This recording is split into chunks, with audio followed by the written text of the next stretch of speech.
совещание с руководителем МЧС России Евгением Зиничевым и актуальную информацию о лесных пожарах в республике. Предлагаем послушать. Айсен Сергеевич, здравствуйте. Сегодня в нашу республику прибыл глава МЧС России Евгений Николаевич Зиничев. Сегодня вы с ним посетили районы нашей республики. Несколько слов, пожалуйста, об этом. По поручению президента нашей страны Владимира Владимировича Путина сегодня в Якутск прибыл министр по чрезвычайным ситуациям Российской Федерации Евгений Николаевич Зиничев. Вместе с ним прилетела большая команда руководства МЧС, первый заместитель министра Чуприян, заместитель министра Юцуценко, руководитель аппарата, руководитель авиации МЧС и ряд других руководящих работников министерства. Мы сегодня уже занялись конкретно планированием операций по локализации и по ликвидации лесных пожаров, по защите наших населенных пунктов. Посетили наиболее опасные с этой точки зрения пожары на территории Намского района, Горного района. Посмотрели, как будет выстраиваться защита сел Ортосурт, Кептин. Также Евгений Николаевич посетил Бескёль, на месте ознакомился и заслушал доклады руководителей тушения пожаров, которые у нас было неделю назад, в прошлую субботу, так, когда пожар заходил на территорию села, ознакомился также с ходом восстановительных работ по Бескёлю. Ситуация, безусловно, неординарная. У нас достаточно большая группировка сейчас работает в Западной Якутии. Это самолеты МЧС России, самолеты Министерства обороны, которые сегодня тушат пожары на территории Мирнинского, Сунтарского, Нюрбинского, Верхнеюгульского районов. И мы видим там явную позитивную динамику. Вместе с тем, из-за задымленности аэропорта Якутска у нас достаточно большая группа спасателей, прибывших из Центральной России, сейчас находится в аэропортах Полярный и Мирный.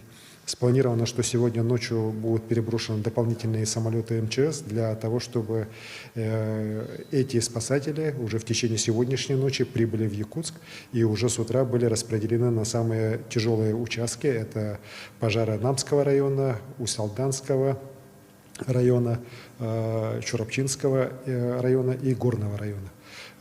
По каждому из этих пожаров уже, в этих районах уже определено количество людей, которые будут перебрасываться, пути их передислокации наземные. Ну и, конечно же, мы очень надеемся, что все-таки аэропорты и Мирного смогут выпустить, и Полярного, а Якутск все-таки ночью при использовании специальной аппаратуры сможет эти борта принять. И уже с утра специализированные формирования МЧС смогут приступить к тушению пожаров. Ну и также определены уже пути усиления авиационной группы.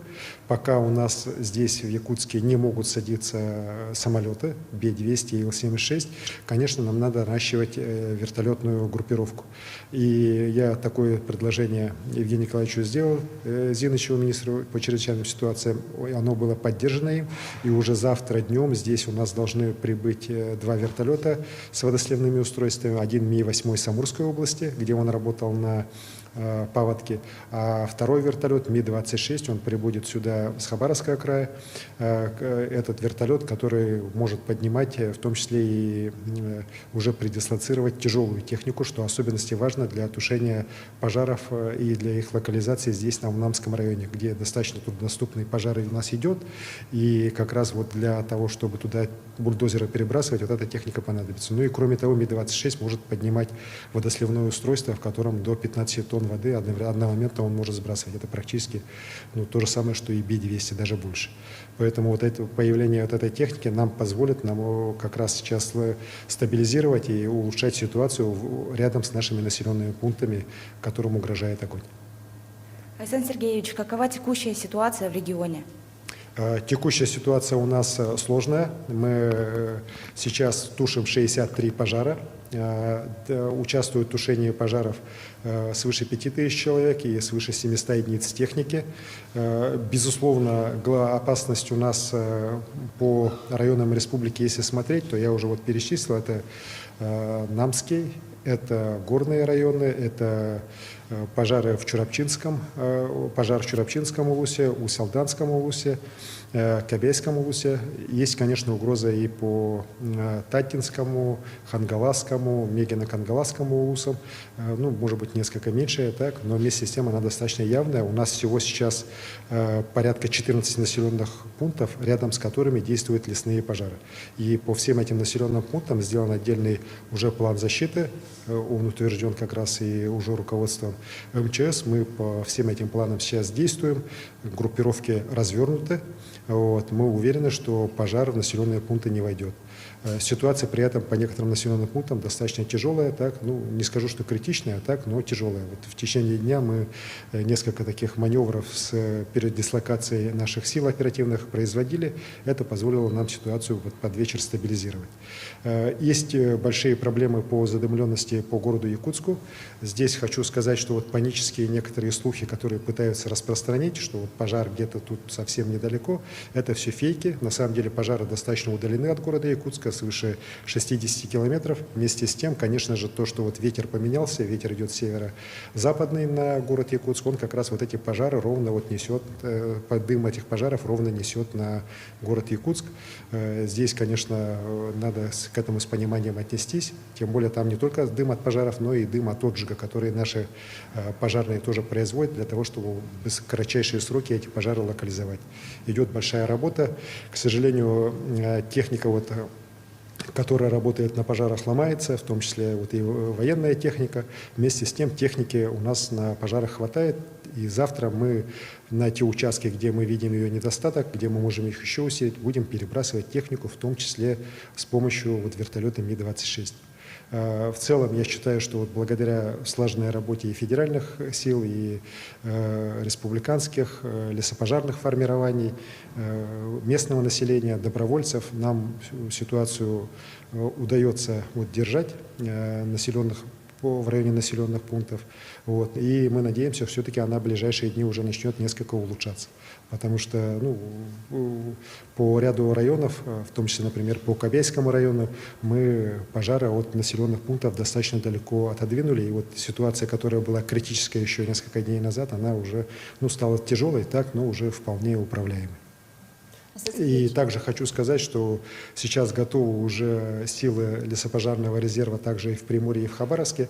И как только позволят условия аэропорта города Якутска, они тоже будут сюда переброшены и направлены на тушение лесных пожаров здесь у нас в республике, как раз по тем районам, где мы видим особую опасность. Айсен Сергеевич, вот как раз-таки касательно задымленности, какие дополнительные меры поддержки населения предусмотрены правительством вот в связи с этой задымленностью? Спасибо. Безусловно, дым от пожаров, он крайне негативно сказывается и на самочувствии людей, в особенности на пожилом нашем населении, на беременных женщинах, детях. И для того, чтобы минимизировать эти последствия, я принял решение, сегодня подписал вечером уже указ о том, что завтрашний день у нас объявляется нерабочим для 11 муниципальных образований. Это, в первую очередь, город Якутск, городской округ Жатай и центральный Намский, Горный, Хангаласские районы, Мегино-Кангаласский, Чурапчинский, Таттинские, Усалданские районы. Вот всего 11 муниципальных районов и городских округов на завтрашний день объявляется выходной день, кроме тех учреждений, которые обязательно должны работать, например, учреждения здравоохранения, аптечные сети, предприятия круглосуточного режима. Еще я попросил, чтобы в ближайшее время уже вот этот указ был до всех районов доведен, до всех городских округов.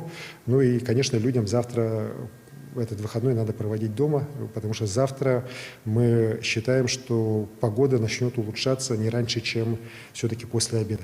Метеосводки, которые ко мне поступают, говорят о том, что ситуация несколько начнет улучшаться после обеда завтрашнего дня. Завтрашний день, поэтому я прошу всех жителей вот этих 11 муниципальных районов, городских округов проводить дома, на дачах. Все-таки надо беречь себя, свое здоровье. Благодарим вас за предоставленную информацию. Спасибо. Это был брифинг главы Якутии Айсена Николаева по лесным пожарам. Мы следим, как развиваются события. Оставайтесь с нами.